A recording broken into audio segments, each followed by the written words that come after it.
Hello, everyone. I'm Cheldin Barlatt Rumer, and this is it. Welcome back to This Is It TV. I have a lovely guest for all of you. I'd love for her to introduce herself, her first and last name, and the name of her business.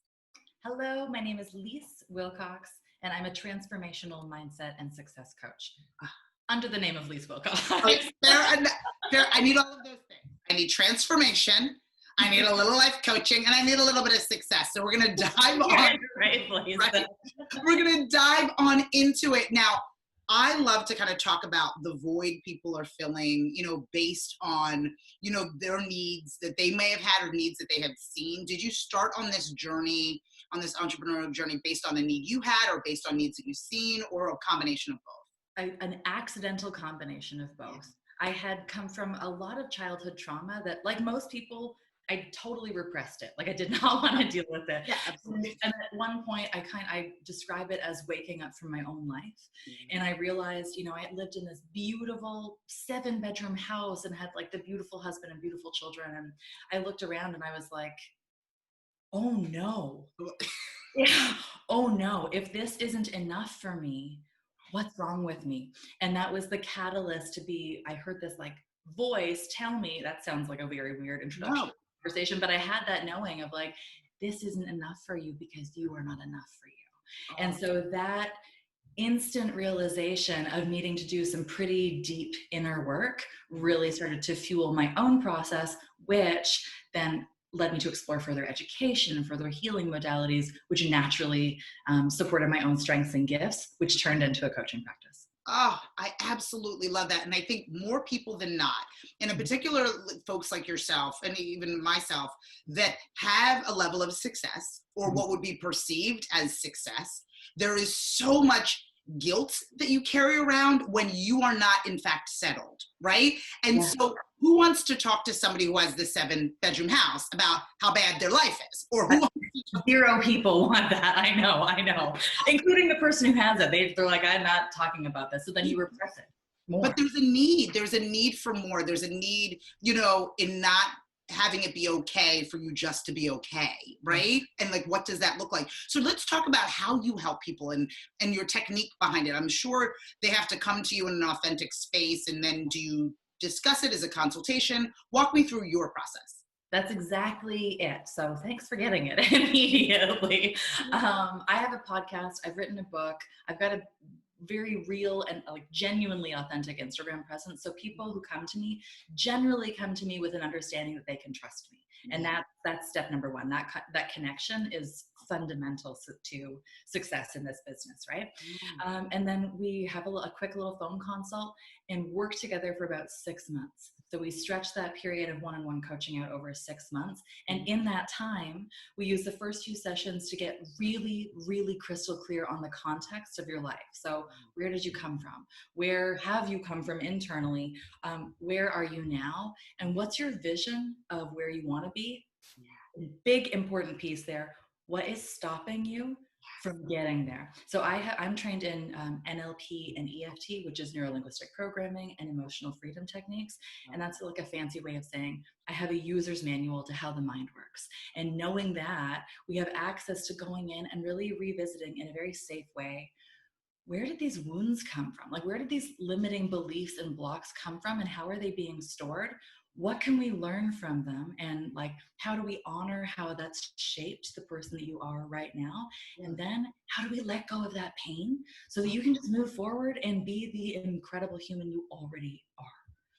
I love this. And one of the things that stood out to me, in addition to the process itself, was kind of recognizing the process, right? So I think that a lot of folks seek help and then they're like, okay, we good? Like one meeting, like we're good, right? You're gonna figure this out and we're good. I think you going into the relationship with that expectation, understanding that it is a process and that there's time, 6 months of time that we're gonna have to actually, get to work.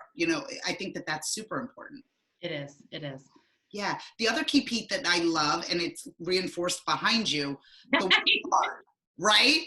Like, and be to people. And isn't it the truth? And to yourself, let's talk about the preparation for the work. I mean, when people work with you, do they have to come with the mindset that they're going to have to roll up their sleeves and get honest with themselves and get to work? Yeah, and it's so funny because like, I'm a single mom of three. I'm a really nice woman. I'm very warm and supportive. I'm also very honest and real deal. Like I will tell it like it is in a really like Mother Earth kind of way.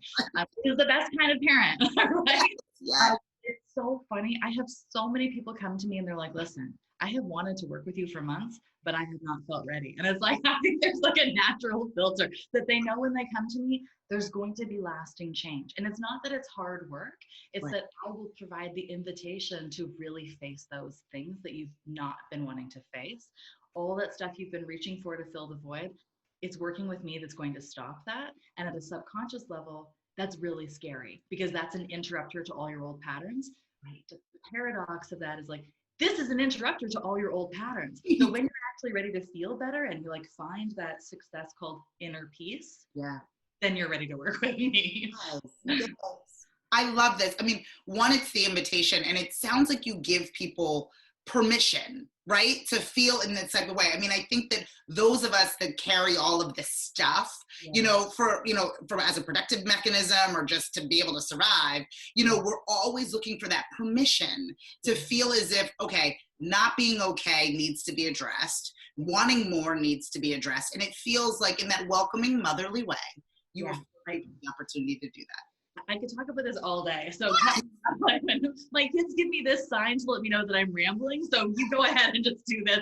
No, not at all. I think that this is such a necessity, and we, as this is a TV community, come here for this. I mean, I think that the women that we really entertain and that tolerate my madness are women that really live this intense life. They're taking care of their family, their pets, their spouse, if they're blessed enough to still have parents, to be able to focus on their jobs, their careers, and themselves. And so there's so much to balance there, and to have people like you that can help them hit that head on is so wonderful. And that's the wild thing is that, it's so we live in this bizarro Instagram culture that's like the online digital culture, right? Which has in part been exacerbated by the pandemic because we've gone more to our screens. For sure. And it's so bizarre and kind of bananas, this feeling.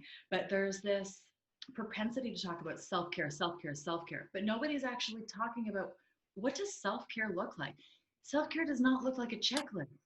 It doesn't look like, okay, perfect, I got my weekly mani. I mean, that's important, but it's not like, that's like foundational care of the person, it's not nourishment for your soul. Right. Self-care really means, and I've been guilty of this too, I'm an entrepreneur, I have 3 little girls, I've got all kinds of things going on, but it's really pausing and asking that little girl inside of you, what would you like? Like, what do you want to do right now?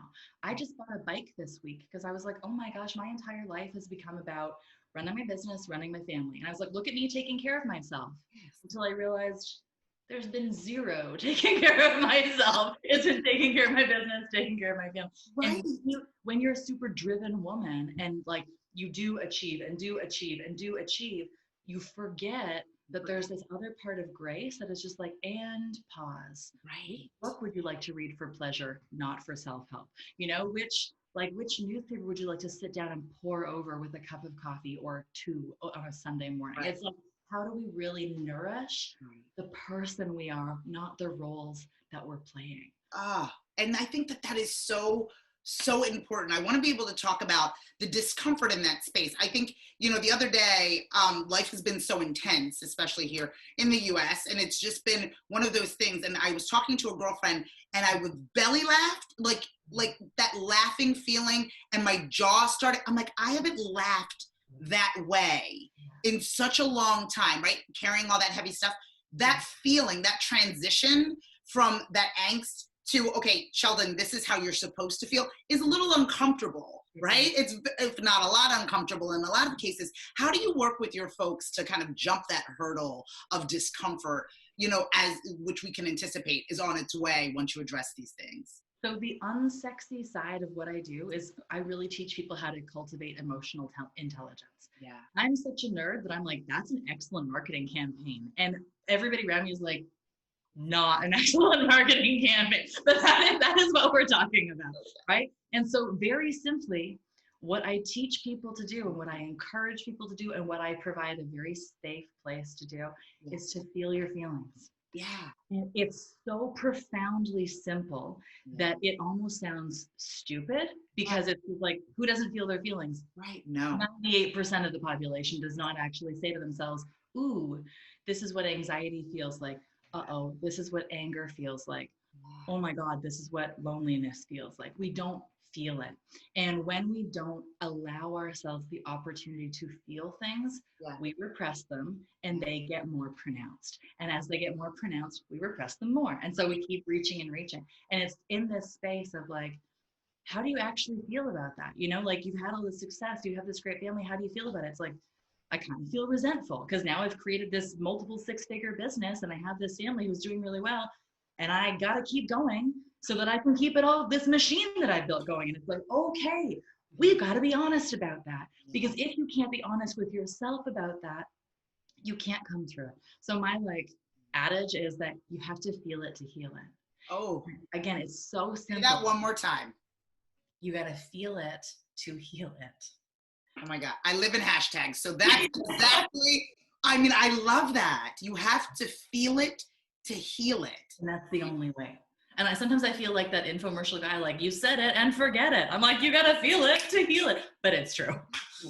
I absolutely love this. But there's one thing that I'm feeling, and that is you. I absolutely adore you. I think that you are absolutely wonderful. And I am better for having you on the show. And I know that our community will be better for hearing all that you've got going on. But I want them to get in touch with you. I want them to follow, fan, and like you. If people want to get in touch with you and learn more about what you've got going on, where would they find you? LeisseWilcox.ca, my website. Part of my website got deleted, so make sure you go to LeisseWilcox.ca. I'm on Instagram at Leisse Wilcox. Those are my two big platforms. I have a podcast. It's called To Call Myself Beloved, the podcast with Leisse Wilcox, and my book comes out in print this August. Oh my God, wonderful. So we'll probably have to be on book tour together. Mine comes out this fall as well. I mean, done. I told you, listen, she's like my new bestie. Everybody figure it out because I got a new bestie. I'm so excited that you were able to join me. Thank you so much for your insightful words and what you do for your community. Thank you so much. Oh my goodness, guys. The perfect way for us to start our day. From all of us here at This Is It TV, I'm Cheldin Barlatt Rumer, and we will see you soon. Take care.